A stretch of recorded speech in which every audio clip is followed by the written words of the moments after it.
Occultists around the world believe that once a symbol is created, it acquires power of its own, and that the more secret it is, the more power it has. They believe the greatest power of all is created in the symbol if the uninitiated never discovers that it even exists. This reminds us of the Jonathan Livingston Seagull phenomenon that I mentioned previously, where demons seem to assign themselves to positions created by men to be worshipped. So someone can create a symbol with the wicked intention that it should represent something diabolical, and then because of their motives in creating it, the symbol indeed takes on that power which has been imbued into it. It's nothing less than witchcraft. But if secrecy gives strength to the power of the symbols, they need to give them double meanings to help with the concealment. Albert Pike, a 19th century 33-degree Mason, wrote an authoritative and infamous book revealing the secrets of the craft called Morals and Dogma. In it he writes, "Masonry, like all the religions, all the mysteries, Hermeticism and alchemy, conceals its secrets from all except the adepts and sages or the elect, and uses false explanations and misinterpretations of its symbols to mislead those who deserve only to be misled, to conceal the truth, which it calls light, from them, and to draw them away from it."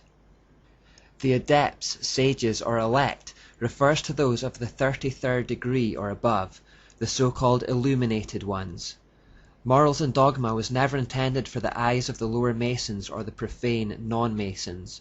The title page of the book asks that anyone in possession of a copy should return it to the lodge upon his withdrawal or death, so that it would never reach a mass audience. Copies have, however, crept out of the lodges, and its contents are available for public consumption. Albert Pike says of the symbols within Freemasonry, "Part of the symbols are displayed there to the initiate, but he is intentionally misled by false interpretations. It is not intended that he shall understand them, but it is intended that he shall imagine he understands them." He then goes on to say, "There must always be a commonplace interpretation for the mass of initiates, of the symbols that are eloquent to the adepts." Here Pike clearly outlines that every occult symbol Freemasons use should have a false public meaning in order to keep the true darker meaning hidden. When non-Masons or even lower-level Freemasons ask about doctrines or rituals, they will be misdirected with the false interpretation so as to keep them from the diabolical truth. It is only as they advance and prove themselves at the lower levels that the truth is gradually revealed to them.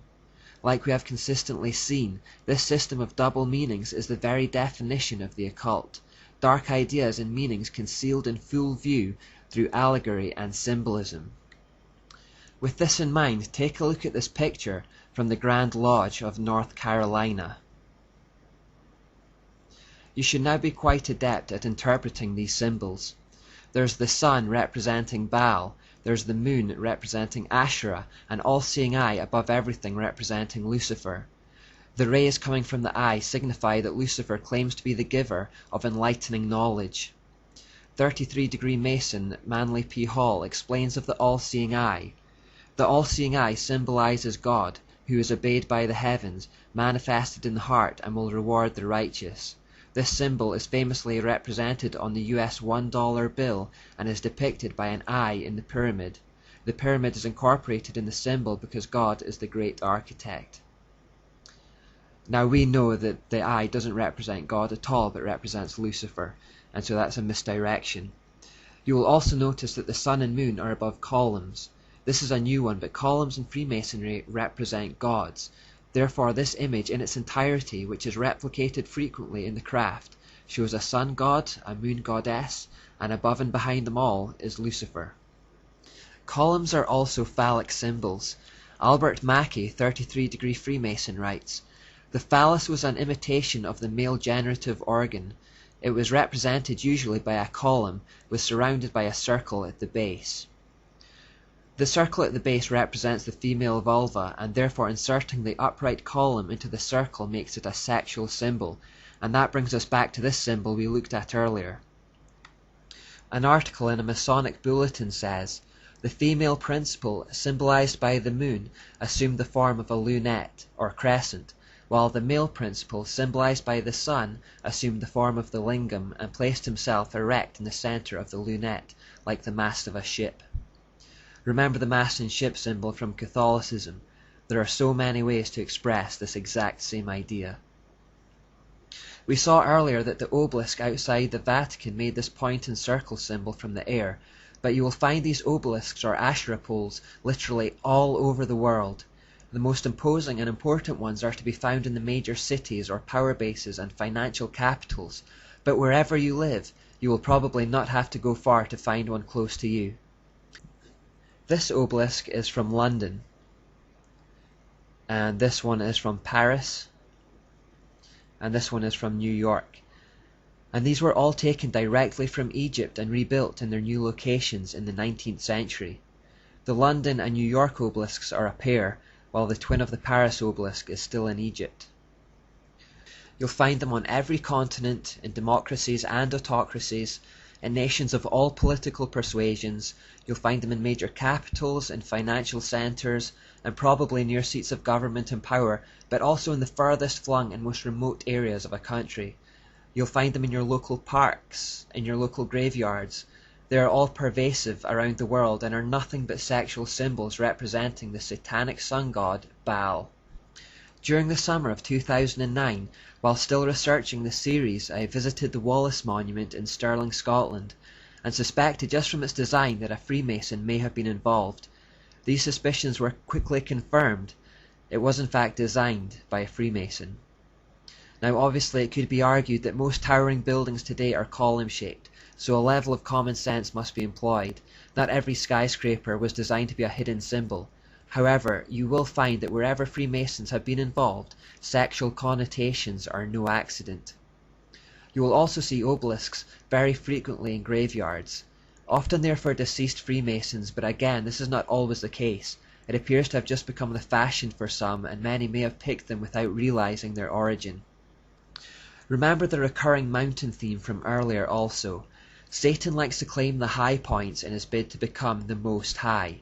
With that knowledge, I looked for the high points in Scotland's capital city, Edinburgh, to see if there was an obelisk present. Sure enough, on Carlton Hill, there is a significant one that gives views over the whole city. Notably, it is within easy view of the Scottish Parliament, the castle, and other traditional strongholds of power. As the King of Tyre wants to control the Prince of Tyre, the human governors and rulers, you will often find this symbolism within range of governmental buildings or financial centres. There is also a theory that these monuments are built along ley lines being geometric lines that run along landscapes, connecting ancient or secret features together. The idea is that they are channels along which energy can flow between points. It might be an interesting experiment if you were to find the high points within your own area and check for obelisks. If there are no obelisks, you may instead find stone circles or other deliberately designed shapes. Alternatively, look for the seats of power, influence, and financial centres, then check for any obelisks or occult symbols that are overlooking those buildings. Perhaps survey the geometry, degrees and angles at which the obelisk stands to those buildings. You may see physical evidence of satanic influence over government leaders in this way. I know for sure that the local high point in my town often has a stone circle made out of rocks, and if you move them and go back later, they'll have been rearranged back into a stone circle again. Have a look and see what you find.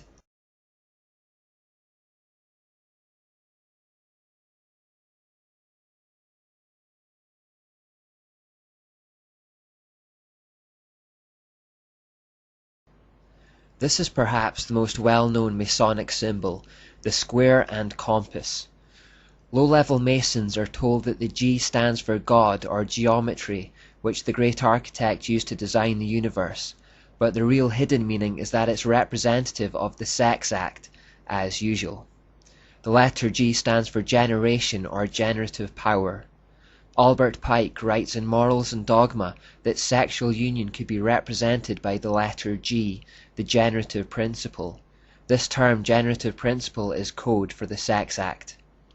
Pike goes on to explain that the compass therefore is the hermetic symbol of the creative deity, and the square of the productive earth or universe. Therefore the Masons look at the compass as a male element and the square as the female element, which interact to produce the G in the middle. The square and compass is also an adaptation of the most wicked symbol of all, the hexagram. Historian John J. Robinson reveals in his book, Born in Blood, The Lost Secrets of Freemasonry, that the Mason's compass is nothing more than the satanic hexagram with some key pieces removed. As Robinson points out, the Mason began with a fully formed hexagram and then simply removed the horizontal bar from each interlocking triangle. The upper triangle was then stylized into a compass, while the bottom triangle was made into a square. Finally, he placed a G in the middle to represent the generative force of the male and female together. In this next example, we see they put a sun god in the middle instead of the G. The full hexagram is also used in Freemasonry. Masonic author Albert Mackey tells of the sexual connotation of this hexagram. The triangle pointing downward is a female symbol corresponding to the yoni, and the upward pointing triangle is the male, the lingam. When the two triangles are interlaced, it represents the union of the active and passive forces in nature. It represents the male and female elements. The upward pointing male triangle is represented by light, and the downward facing female triangle is dark. They interlock again with a sexual connotation. These symbols have many layers, and nothing is there without great thought and attention. The hexagram also represents the number of the beast, which is 666, because it has 6 points, 6 sides, and 6 angles. Notice also the T or Tau within this particular hexagram. T represents Tammuz, the product of the union between the sun god and moon goddess. The little circle on top of the T also turns this symbol into an Ankh cross. The Ankh in occultism is representative of the life-giving power of the sun. It's also worth highlighting that this male and female, light and dark duality concept has survived in the Eastern forms of the Babylonian religion, such as Buddhism. For example, we are probably very familiar with the yin and yang symbol here. In this symbol, the light side of course represents the male aspect and the dark side represents the female aspect. This again is a sexual symbol, and it's very commonly used in the world today.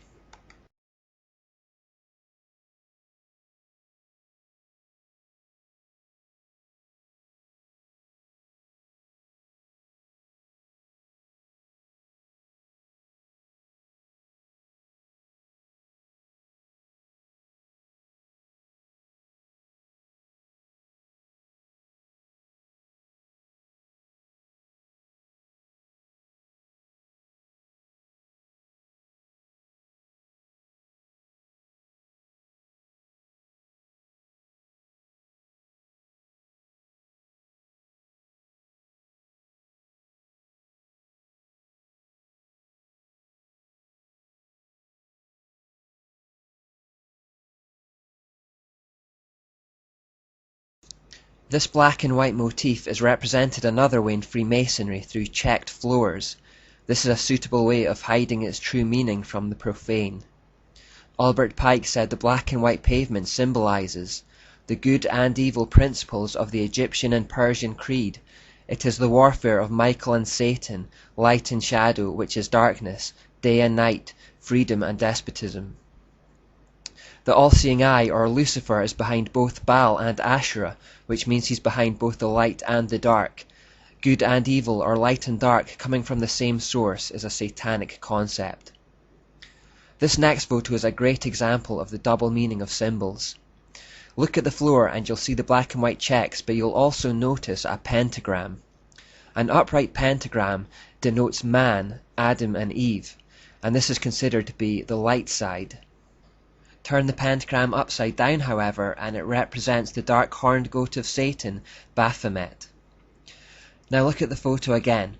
From our viewpoint on this side of the camera, we see the pentagram as upright, which denotes a light organization working for the good of man. And this is how Freemasons portray themselves in public. They like to point out the good they do in the community. From the perspective of the Masons on the other side of the camera, however, and from their side of the floor, they see something quite different in that symbol. From their side, looking towards us, the pentagram is inverted, which is depicting Baphomet and the real dark agenda of the organization. What they see is different to what they present to us to see. Occultists of all types will frequently be seen to be very generous in public. They will become involved with charities, donate freely with their time and money, and generally perform acts that will endear themselves to the public. For example, it was widely reported in recent years that Harry Potter author J.K. Rowling was the most generous giver to charity in the whole of Scotland. This invites statements such as, well, if she gives so much to charity, she can't possibly be a bad person. Harry Potter can't be anything to worry about. We have to remember it is always in their best interests to present a light side to the public which draws empathy and trust, but which masks a dark hidden agenda. Freemasons also wear an apron within their lodges, and again we should now easily be able to make sense of the imagery contained on it. But the aprons are in fact double-sided, like this. The light front side is seen openly, but then contrast it with a hidden dark side that is concealed from view. One thing on the surface, another thing in reality. This quote from Masonic author Carl Cloudy sums it all up. Cut through the outer shell and find a meaning. Cut through that meaning and find another. Under it, if you dig deep enough, you may find a third, a fourth. Who shall say how many teachings? In his typically deceptive way, Satan hides meanings within meanings within meanings, so that darkness becomes light and light darkness. His intention is always to lead people away from the truth and towards their destruction. He is a master of deception. Albert Pike in Morals and Dogma cuts to the chase when he exclaims,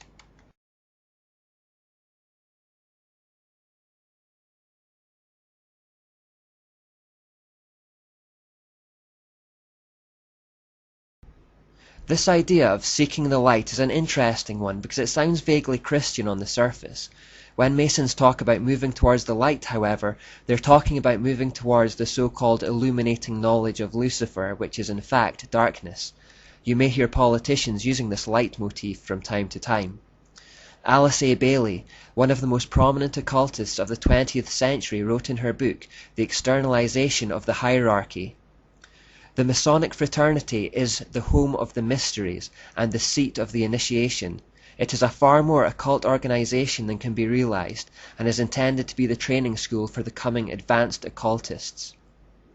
She then goes on to say, every Masonic lodge is a temple of religion and its teaching instruction in religion. Masonry is the successor to the mysteries. It can't be made any clearer than that. Alice Bailey, incidentally, was one of the most influential New Agers of the 20th century. Indeed, she invented the term New Age, and wrote over 25 books by channeling from a demonic spirit guide. We'll find out more about her later in the United Nations section, but for now we only need to know that she knows what she's talking about when she talks about occult themes. She then goes on to say, there is no question, therefore, that the work to be done in familiarizing the general public with the nature of the mysteries is of paramount importance at this time. These mysteries will be restored to outer expression through the medium of the Church and the Masonic fraternity. When the Great One comes with his disciples and initiates, we shall have the restoration of the mysteries and their exoteric presentation as a consequence of the first initiation.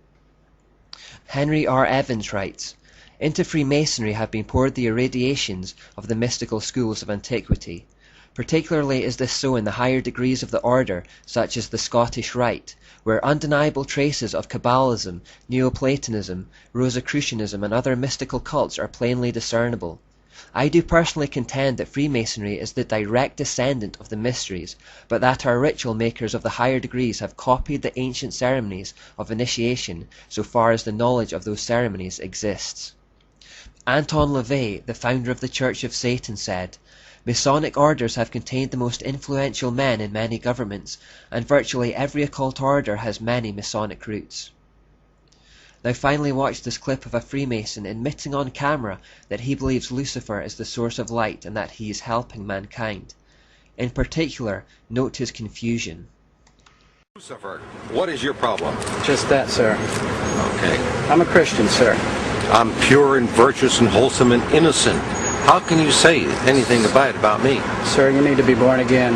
I am born again. Now, did you just say that you were Lucifer? I am Lucifer. Okay, define Lucifer for me. Pure, virtuous, wholesome, innocent individual that's out to help people. Lucifer is? Yeah. Say that again. Lucifer is a pure, holy... Virtuous. Virtuous. Now, is he the Lucifer that God created? That's the same one. Oh, man, this is great. I'm going to put this on the internet. Oh, Amen. God bless you, Amen. brother. Because that's exactly what the Shriners and Masons teach, is that Lucifer is light. No. And you're Hey, what about those confirming hospitals? You know what, sir? Jesus said, "Many will say to me on that day, Lord, Lord, did we not do these good deeds in your name? And you'll say, away from me, you workers of iniquity, I never knew you." Jesus said it? In Matthew chapter 5. Mercy. No. That's hard to believe. So you're a Christian and you don't know that. Actually, No, I really am. you are. Because I'm pure and virtuous. You're pure and virtuous, okay. Yeah. In other words, you're perfect without Jesus, right? No. Okay, tell me about Jesus. Who is Jesus? Well, he's my leader. Is he the Son of God? Yes, he is. Is he the only worshipful master? Yes. Have you ever been called worshipful master? No, because I've just been too busy. I've been working. Working? Been working to help people. What like kind you. of work? Okay. Get out of here. See, this is what a Mason confesses, is that Lucifer is light. You heard it?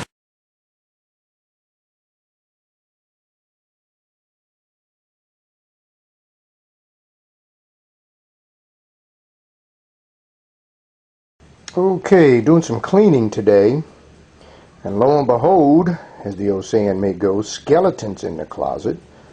I actually found a Masonic Bible in the closet, and you can see pretty good.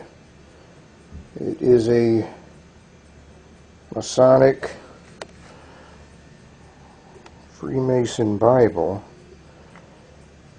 and with it comes a tremendous amount of weird pictures and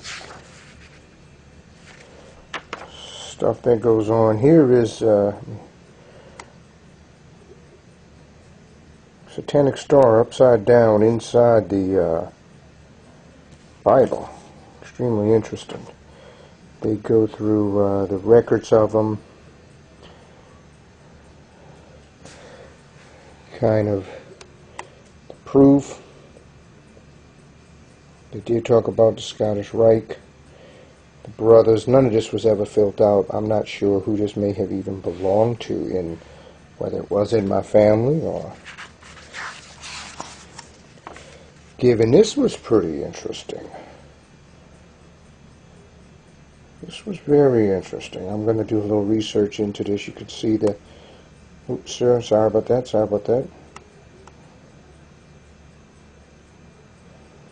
See George Washington. He definitely was a Freemason after all. Most people believe he wasn't, but I'm gonna... all these little signs and symbols, I'm really not too sure what they mean yet. I guess I'll obviously do a little reading.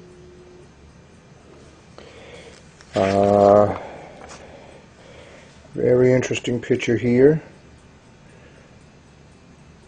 This is the interior of Solomon's temple, as seen by the prophet Ezekiel. Now, supposedly, I mean, I know for a fact they don't really know, but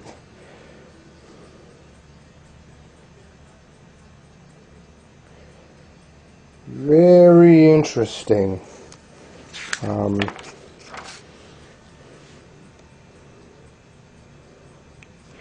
Classifying this guy here. Trying to see if I can get a name for you. I am extremely sorry for the blurriness. You're saying King Solomon was a Freemason, according to this anyway. I'm not saying whether he is or isn't. I just found this. I personally found this to be extremely interesting. And there's your proof of the black and white checkered floor. Now look at this. That's interesting. Let's see if I can get that. Once again, I'm apologizing extremely. It is a... It's not coming in, I'm sorry. I may have to do it manually like this. See that skull and bones? Right there. Skull and bones. This is a... I guess it's kind of classified as a picture of what it is, and this is classified, and I'll let you see that if I can get it. Progressive steps in masonry. Y'all guys may have to stick around. This is interesting. Oops, wrong way, fellas. I'm sorry. I am sorry. Like I said, I'm just now getting this, but this is...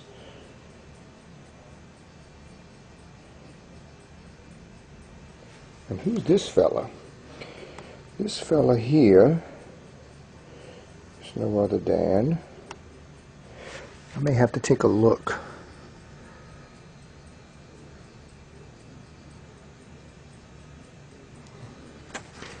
I'm trying to see myself.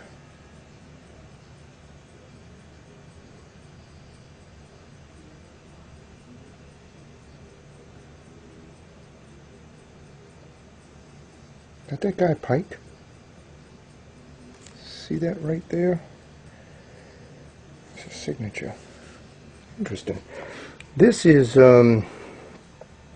actually it is, that's Albert Pike. Interesting, you'll see it right there. That was a picture of Albert Pike. And this is supposedly the morals, steps of them.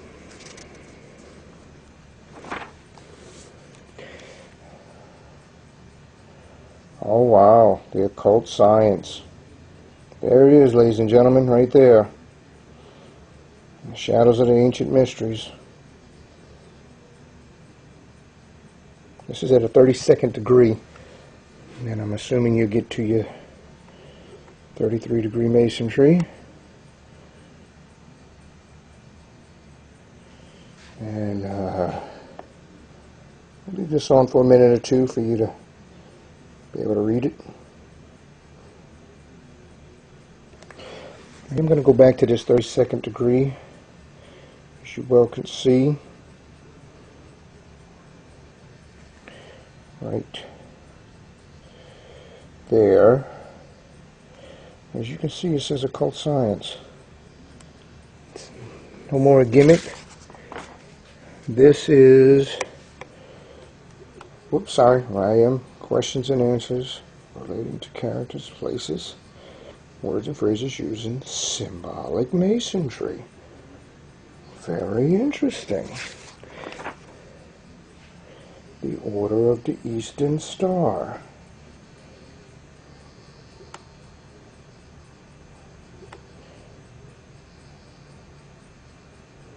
Just trying to get that in a better focus.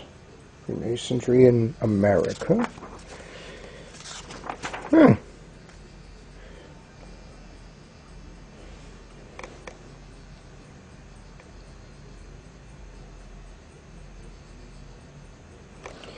Very, very interesting. Don't know. It just goes into a regular Bible at this point, it looks like. I'm going to zoom more out as much as I can. Yeah, it goes more into a Bible. It does have a section here.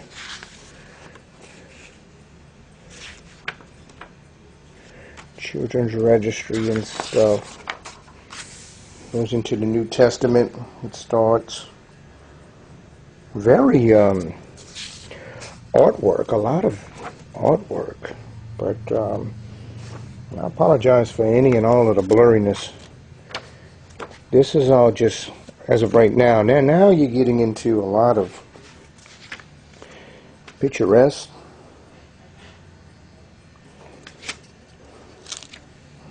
That's an interesting looking character.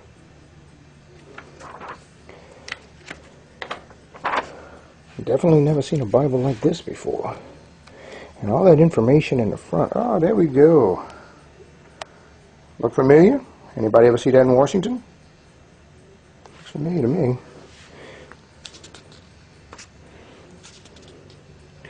Seems as though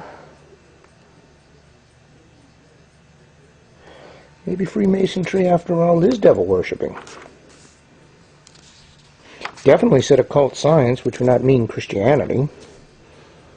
Oops, sorry.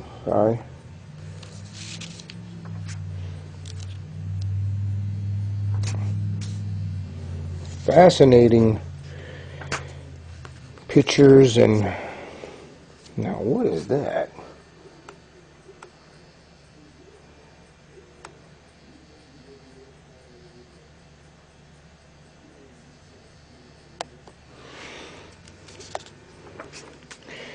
Just giving you a massive overview of this Masonic Bible. Extremely interesting. Pass this along.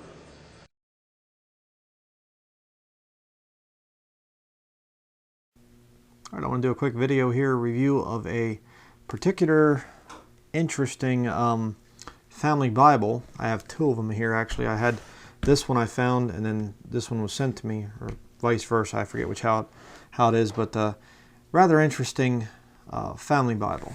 Let me show you. So here you have it, this Holy Bible here. See what's so interesting about it? It's Masonic. This is a Masonic family Bible.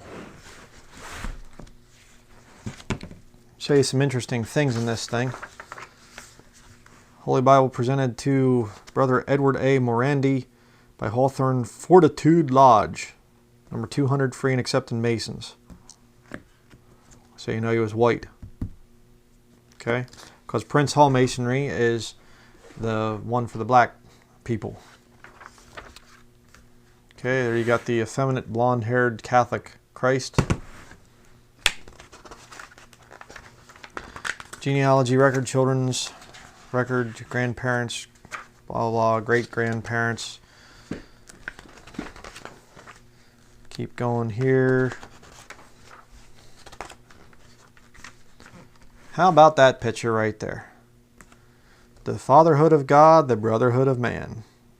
There you have George Washington with a nice all-seeing eye radiating down over the White House. Nice imagery there. And if you don't understand the Masonic thing here, the white apron there is made of lamb's wool, and it symbolizes the veil that veils the Holy of Holies from the God of Masonry, which is right directly behind the veil. Excuse me there, I have to point there. That's the God of Masonry. You see the square, you see the compass, you know, this thing here, right there, the G in the middle, does not stand for God. It does not stand for geometry. It stands for generativity. What is the downward pointing there, the compass? The compass is symbolizing the male. The square is symbolizing the female. What do you get when they come together? Generativity. It is a sex symbol. Okay? Here you have Masonic presidents of our country. Masonic presidents. I'll zoom in here so you can read a little bit better. George Washington, Mason. Thomas Jefferson, James Madison, James Monroe, Andrew Jackson, James Knox Polk, James Buchanan, Andrew Johnson, James Garfield, William McKinley, Theodore Roosevelt, William Howard Taft, Warren Gamaliel Harding, Franklin Delano Roosevelt, Harry S. Truman, Gerald Ford. Okay? Interesting. We zoom out here. Here you have the Masonic thing of the building of the temple. Building of Solomon's temple. And you have the whole Hiram Abiff and all this other stuff. Masonic folklore. There they talk about the building of Solomon's temple. Okay. Here we have some more things. It doesn't have that stuff filled out there, but officers, Hawthorne Fortitude, Lodge number 200. There's different officers, 1993. Here you have the Order of the Eastern Star symbol, officers, chapter of Order of Eastern Star, visiting brethren and friends, ancient and accepted Scottish Rite record, York Rite record, goes down through there. You can see all that weird stuff. Knights Templar, yay! Isn't that wonderful? The George Washington Masonic National Memorial, the Scottish Rite Temple, Washington, D.C., the Eastern Star International Headquarters, General, Washington, D.C.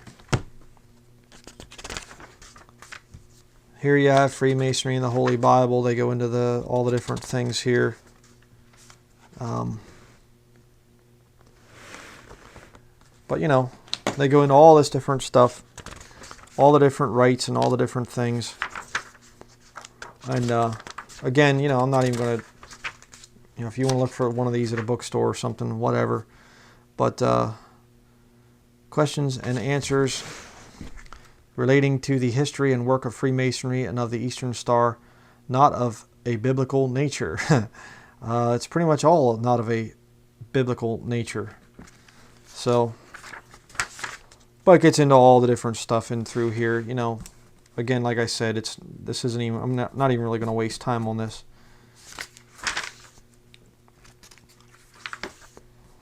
Biblical Index to Freemasonry. Yeah. Really, really weird stuff in this thing. Growth of Freemasonry in recent years. So, get into King Solomon's Temple. They talk about the Bible. Calendar for daily reading, biblical character building chart, Lenten season for 100 years, making a success of the Christian life, including material for personal work. Sure, yeah, that's going to be something the Masons are really interested in, I'm sure. Life and teachings of Jesus Christ. It's got all this stuff in it. Bible questions, and then it goes into the book of Genesis. Okay. I don't know if there's any other pictures in here that would be of any interest. It's been a while since I looked at this thing. But again, I got to clean out my library. So you can see that the text is actually fairly nice and whatever else. But, you know, I have no idea if there's any kind of things here in the footnotes or anything else that are Masonic in origin. But you go in through here and basically, yeah, there's just a lot of just study helps and whatever else. You can see some of the stuff here in the back, Dictionary of the Bible and whatever else. You know, I have this in other ones. Or you get into Revelation, whatever, Red Letter Edition. You say, well, Brian, what edition is that? What version is this? It's a King James Version. Oh, no, it's a Masonic conspiracy. The King James is a Masonic Bible. Well, it is true that the Masons do exclusively use the King James Bible. You say, why is that? Why would they fool around with something that isn't the Word of God? I mean, if you get Satanists, you know, the devil comes along, he's quoting Scripture. Why would the Masons use something like the NIV? Why? You say, well, but I heard that King James was a high-level Mason and that the whole thing behind the King James Bible, it's all a Masonic conspiracy.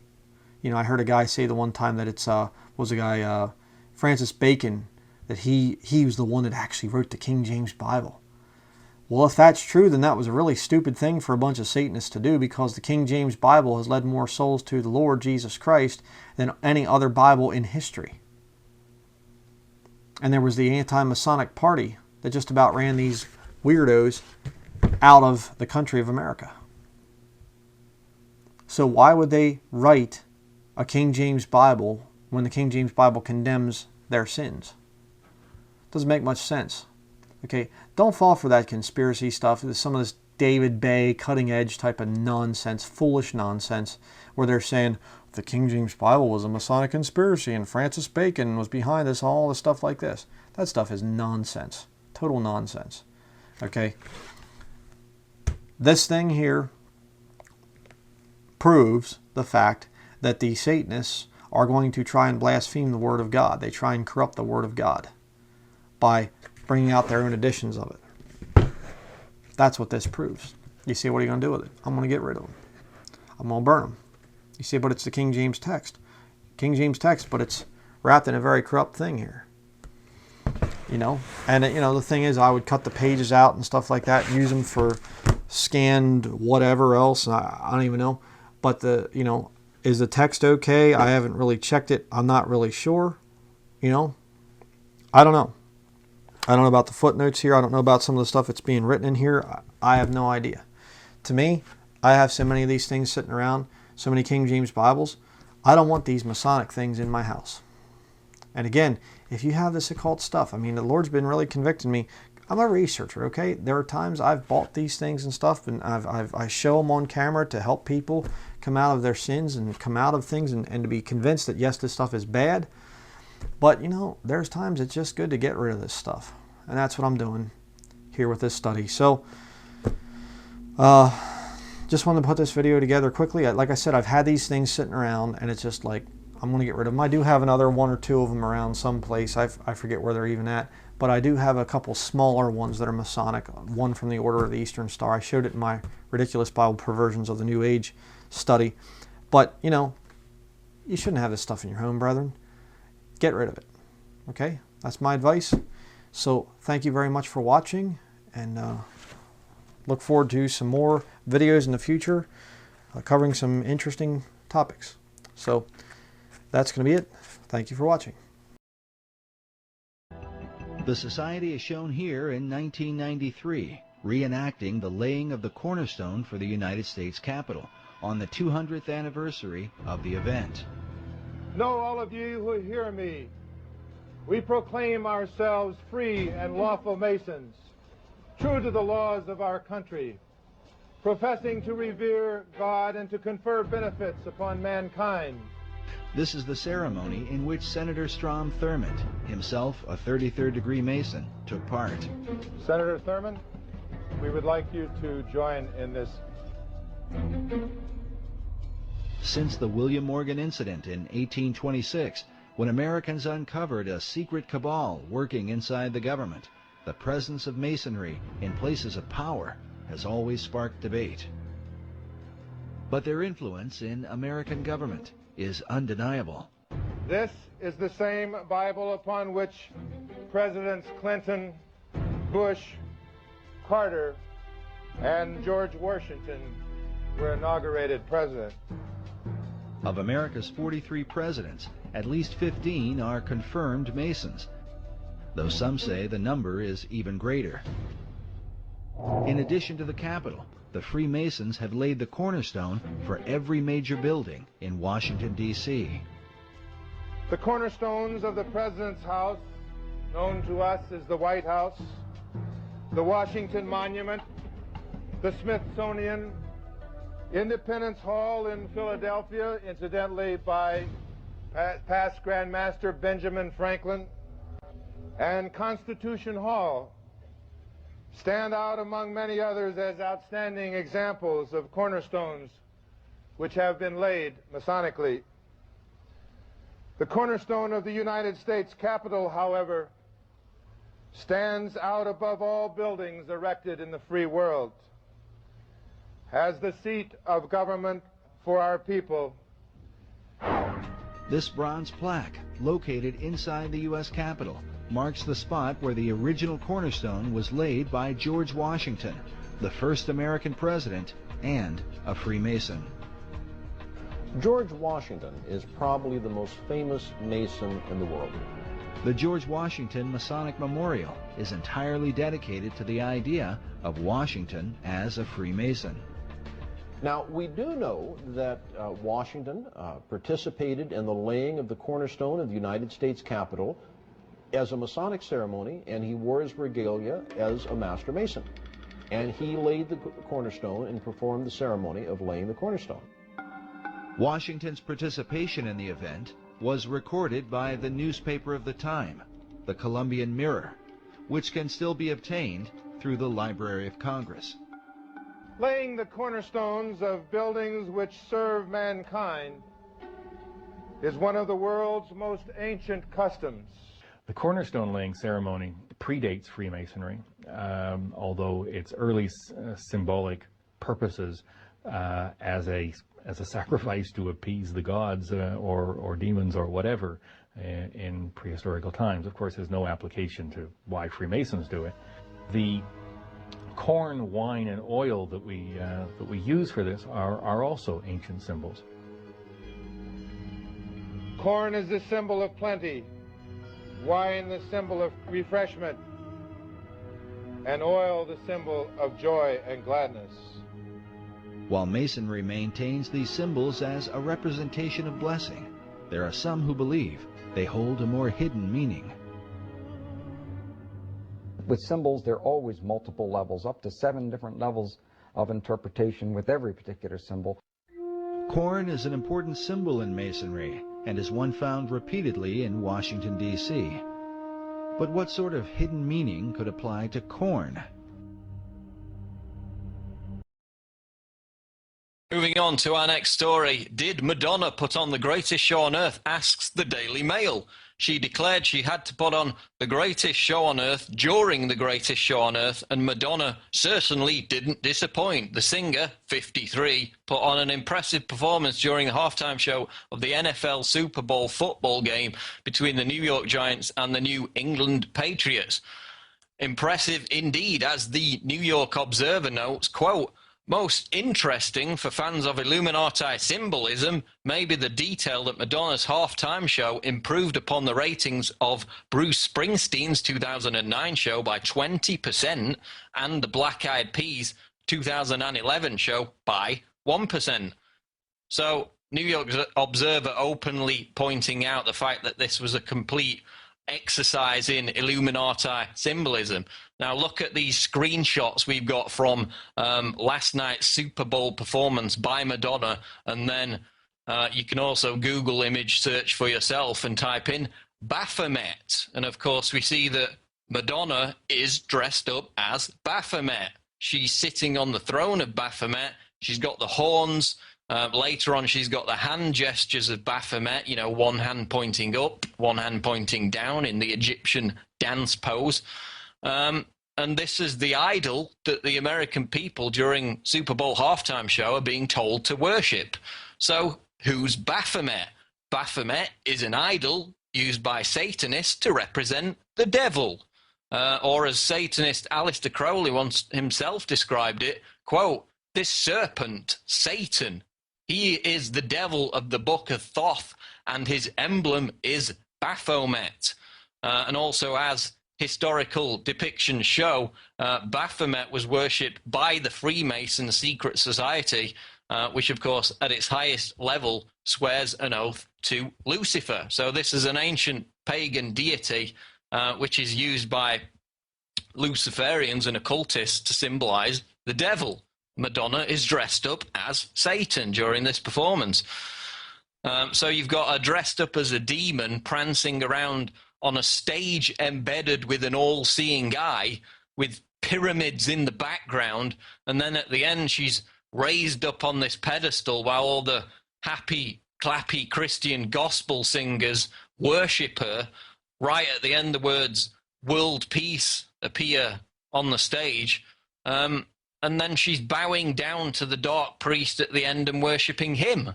So, I mean, what's the message? That, you know, worshipping Satan is the only way the Illuminati will allow us to have world peace? Or more simply, the American idiots half drunk watching the Super Bowl at halftime will never get any of this Baphomet jazz, so we'll just throw it in their face and have a good laugh. And then, to top it all off, afterwards the news cycle is taken over by endless debate about how great the performance was and how this stupid dancer flipped off America. You know, even as the world teeters on the precipice of 2 wars in the Middle East, this is what the Twitter buzz is all about. You know, TiVo's talking about how many people played it back to watch it again, throwing it in our faces that they know everything about your viewing habits, not just what you watch when you watch it, but also each individual part that you watch again. Associated Press reports, quote, TiVo has 2 million customers in the US. Spokesman Tara Matra said the company would check to see if more people play back the moment. So they've got TiVo looking into that.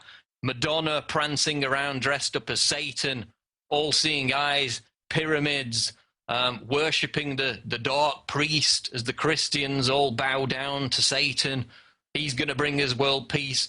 So all in all, truly, truly bizarre and perfectly illustrative of how the modern-day Babylon system is the corporate entertainment system itself, and another outstanding reason why you should avoid it at all costs.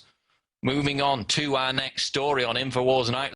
I was the fifth bread of Satan, and my power that I ran with was, my element was fire, and you couldn't get any higher than what I was. I could move things without touching them, and I could make people stand away from me and command the demons to go get people and make them get pushed away.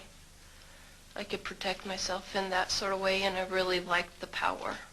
You were taught concerning the things of the dark side of the supernatural at a very young age. Could you share some of that with us? I was really involved with the Satanic Church every day.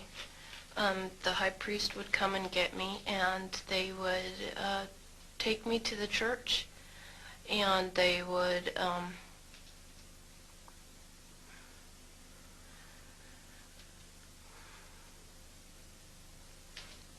violate me, but we'd have communion every day, and that consisted of blood and urine and semen and a black widow, and that was, yeah, an everyday part of my life. How did you feel about that?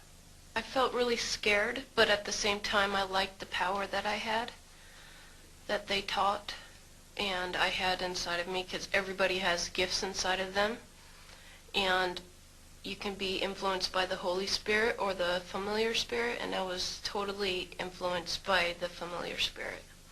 I had Satanists around me constantly following me. You saw many very ugly things, like animals get sacrificed, even humans, and other really terrible things. Did it ever occur to you that this was evil?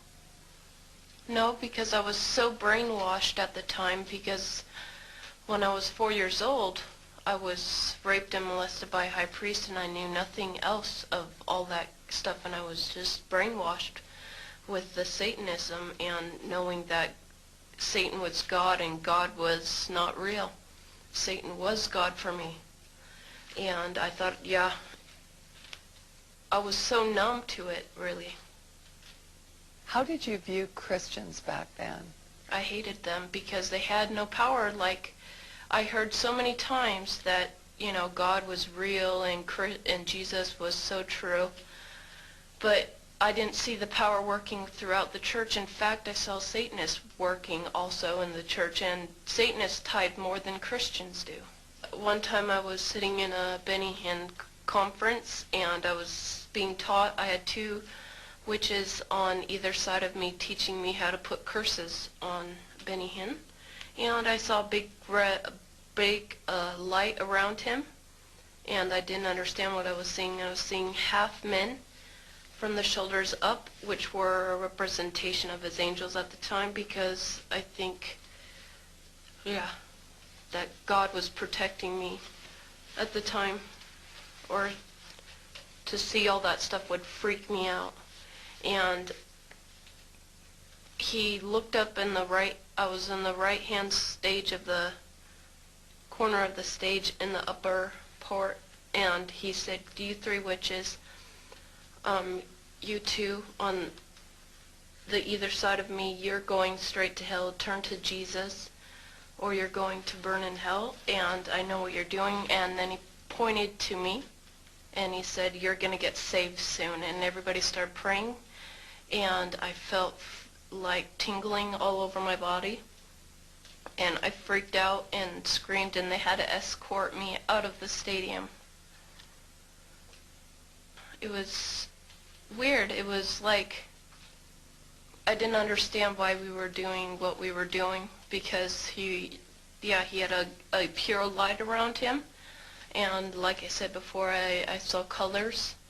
And he had a white light, like a bubble encased around him. And I didn't understand why we were putting curses on him. And they were like, it was so brainwashed, really. What is the primary goal or purpose of Satanism? Yeah, their purpose is to rule the world. What was your purpose? My purpose was to get all the power that I could and to get as high up as I could. You have explained to us that there was human sacrifice that went on inside of the Satanic Church and inside of Satanic ritual. Can you tell us how this was done? How did they murder people? All the children's posters that you see that are missing, they're pretty much dead. They have underground caverns in the mountains, and they keep the children and the kids and the women and men there. And then at a certain time in mid-September, October, they take them out, and they're so... Remember when I told you I could make people get away from me? Like, they'd make the people so numb with curses and stuff, and they'd also drug them up, and they'd take a sacrificial knife and they'd start from the chest and move all the way down to your abdomen. And then that's how they sacrificed, and they'd collect the blood and they'd drink it. When the mid-September through mid-November, they sacrifice babies, and nothing but babies, because they need the pure blood of the untainted children. And I was really, I didn't understand what it was like. I just can't believe I'm seeing this. Every year of my life, I've experienced that. And that was the hardest part for me, is like hearing those babies literally scream and cry. And then seeing their blood flow. It was horrible.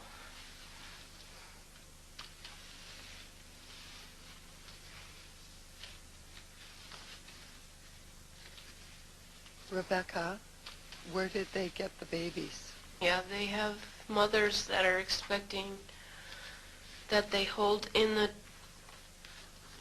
church, and they also have people that they kidnap, and they impregnate them through whatever, and they get babies from everywhere.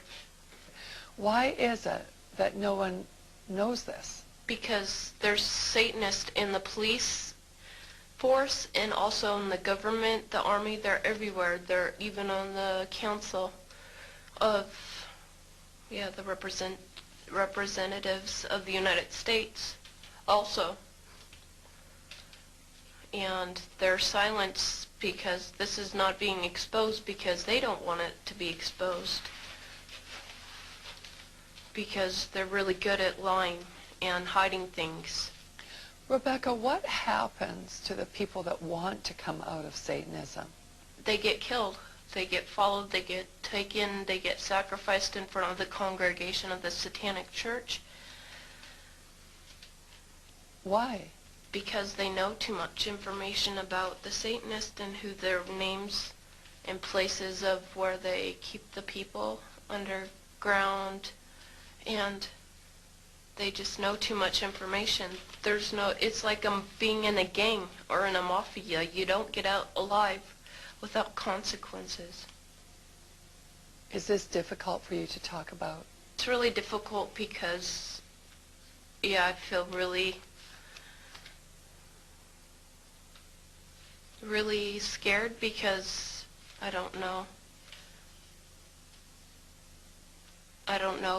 how to tell everybody that's out there that I came out, because I'm not sure if anybody's going to believe this, because it's so much like a fantasy.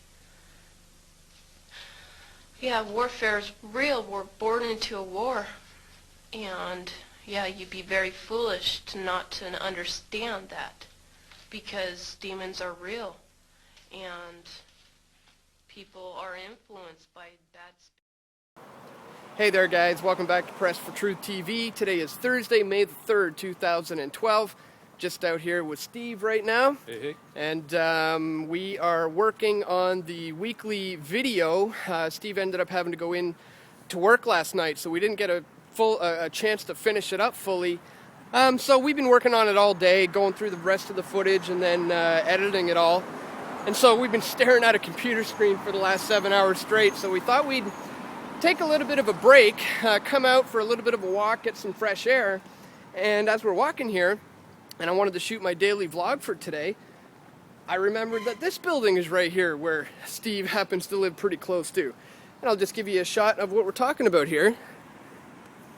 This is a Masonic lodge that, interestingly enough, not too long ago, Steve actually decided, hey, I wonder what would happen if I just took a camera and walked in with the cameras rolling, and he did just that. Tell what was that like? Yeah, basically I was, at the time, I believe I was shooting B-roll for Nation's Deathbed, so it was quite a few years ago now. But I had my camera on me, and I just thought, hey, wonder if this door's open. So I walked up, and sure enough, it was. And went inside and just started rolling. And basically, I didn't get in very far. They've kind of got what I think is probably for public display. A foyer laid out. They've got brochures in there. They've got various portraits and pictures all over the wall of former Masons, medals and all kinds of other stuff on the wall. But it's, for public consumption kind of thing. But it was interesting. They've got, this Eastern Star is like a clock motif going on in there. They've got the blue and black checker pattern floor because it's a blue lodge.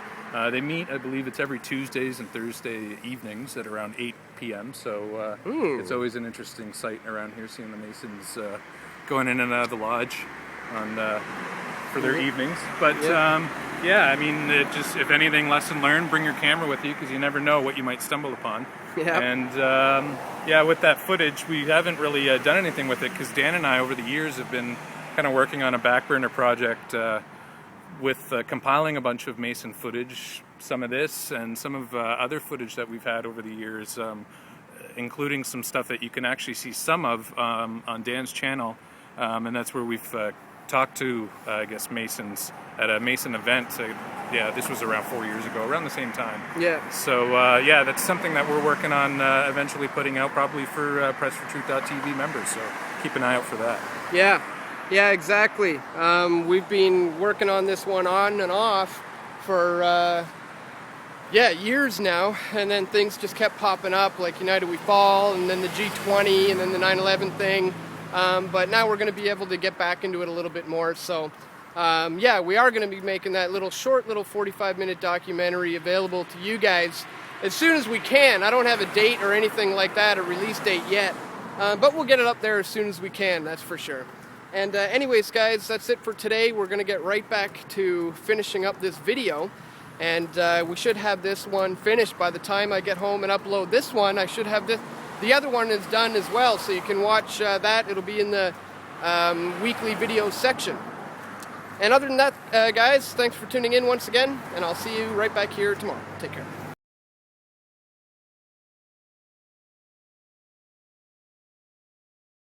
Now this jewelry I'm going to show you, except the second two pieces, could not be bought in a store until a few years ago. You stop and think about it when you started seeing this stuff. To buy these symbols here, you had to go to an occult store. Of course, that was easy for San Francisco. They've always been a little weird. But you go to the occult stores, but you had to prove that you were an initiated witch of a coven before they would sell this stuff to you, and it was made by their coven silversmith. The first one's called a pentacle. If you put a circle around it, it's called the pentagram. It's a symbol of witchcraft.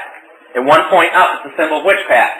2 points up, like it's showing kind of there, it's the symbol of Satanist church. The symbol of the horn god. You might also notice it's also the symbol of the Eastern Star. We were in San Francisco last night, and in the building that the Illuminati houses the Rothschild's private enforcer, Isaac Bonowitz. He's like a living computer. He's also one of the members of the council that I led. In the store down below, which sells many pieces of occult jewelry, They sell ladies' compacts with Eastern stars embedded in them, with all the little runes and so on. This is called the hexagram, not the Star of David. The Star of David is a name change on it. David was dead and buried when that star was created by a son that had backslid and went into demonic worship. Solomon would seal his documents of war and his occult documents with that thing. They call it the Crest of Solomon or the hexagram. And that's where the word to hex or to cast an evil spell came from. Witches, when they conjure demons, they call the demons up to talk to them in person. This star must be drawn on the floor for the demon to arrive in, or it won't appear. Now that gives you an idea. It's the most evil sign in the occult world. This symbol, in various forms, means that you're an initiated witch of witchcraft. And if you'll watch television, well, I'm sure you do. If you watch television, you'll notice that many of the television stars are now wearing this symbol openly. Why not? Christians don't know what it means. You also notice it was a sign of the Shriners, too. This one up above is being sold. Oh, well, this one. Oh, well. Somehow, there we go. Let me get out. I don't think it's going to work. There we go. There, we got it worked out. The first one's called the Ankh. They call it the Cross of Life now. It's on it in Christian bookstores and so on. The Cross of Life, or the Ankh, comes from Egypt. Means that you're a worshiper of Ra, the sun god. That's the Egyptian name for Lucifer. So it means that you worship Lucifer. It means that you despise virginity, that you're against virginity, that you practice orgies, and that you believe in reincarnation. That means that you don't believe in heaven or hell, that when you die you're going to come back again, and the Word of God is a lie because it says you'll live once and then judgment. But they say no. The next is the broken cross, the peace sign. It didn't originate in Frisco or London during the peace movement. It's been around a long time. We've heard a lot of cracks about it, you know, the footprint of American chicken and all this type of thing. This is what it is. When a person wants to become a member of witchcraft, and they come from a Christian background, I didn't have to take this initiation because I was born into witchcraft. They're given a cross made out of ceramic clay, you know, baked clay, and it's turned upside down, and they take the crossbars and they break it, forcing the crossbars down and break the crossbars off. And they throw the pieces to the floor and shatter it.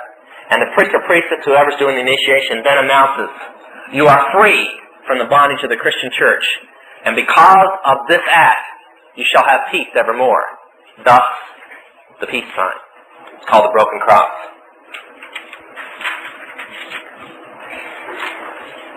This one you're not going to find until about a year from now. Anybody ever seen this symbol before? Everybody going 666. You're right.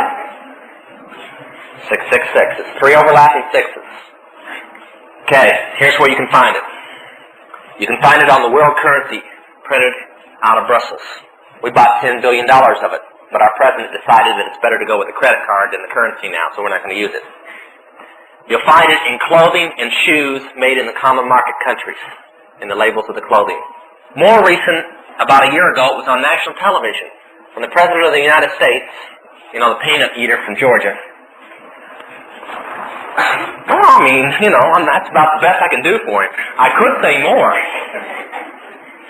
Said he had personally designed a national security card that would be the answer to the problems in the United States. And that every citizen, law-abiding citizen, would have one of these cards to prove they were a law-abiding citizen. You know, whatever. Then, he got done making his speech, he left, his press secretary come up and says to the newsman, "Here's a picture." Now, for some reason, with all the flash bulbs popping and stuff, that card's picture never got printed in the paper. I don't know why. Maybe they decided it was a bad move. But in the center of the card was a pearl white glossy card, computer plastic type. In the center, in kind of a gray with words written over it, you know, but in the background, you know, like a watermark, was this emblem. "Welcome to the last generation." They're putting their forces together. Now, if you've been going to the grocery stores and the department stores, you've been noticing the new computer cash registers. You know, one shopping step type cash registers, and you put your card in it, ring up the purchase, and it does all the business for you right then and there. Well, all the stores are supposed to switch over to them, and the little poorer stores are supposed to get the little phone unit that hooks into your phone, and you zip the card through. This is all supposed to happen in the next year, right on time schedule, just like it should be. Then, things will be a little different. around here, because by then they plan on destroying the money that you have. And then you'll have to use the card, because the money will be worthless. Now, if you think, if you've been noticing all the television commercials, security is the word that everybody's been using on television commercials. Prepare for the future, pack up for security this and security that.